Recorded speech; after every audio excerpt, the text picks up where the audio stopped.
Hi, I'm Kristen Hoffheimer. I often get asked by women who come in to meet with me for a consultation, what's the difference between a separation and a divorce in Virginia?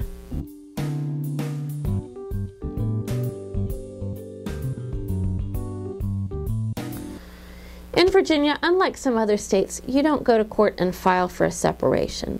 Separation is a state of being. Either you're separated or you're not. You don't have to have a piece of paper to be separated. You don't have to have filed anything in order to be separated. In order to be separated in Virginia, you have to simply be living separate and apart from your husband, and at least one of you has to have the intent to terminate the marriage. You can even be separated in the same home, under the same roof, if you truly are living separate and apart. And our divorce book will explain to you what exactly you need to have in order to prove that you're living in the same house, separate and apart. But separation is a state. Either you are separated or you're not. A piece of paper doesn't make you be separated. Divorce, on the other hand, is a legal process, and you have to, in order to get a divorce, have filed for divorce with the court, and the judge has to have signed an order granting you a divorce.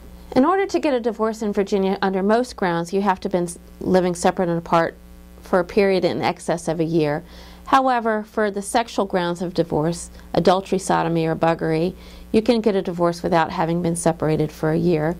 And if you and your husband don't have any minor children together and you have a signed separation agreement in which you've agreed upon everything between the two of you, you can get a divorce after 6 months of separation. But for the most part, you have to have been separated for a period in excess of a year in order to get a divorce. And again, you have to have filed a divorce complaint, and the judge has to have signed an order, which is called a final decree of divorce, divorcing you in order to be divorced in Virginia.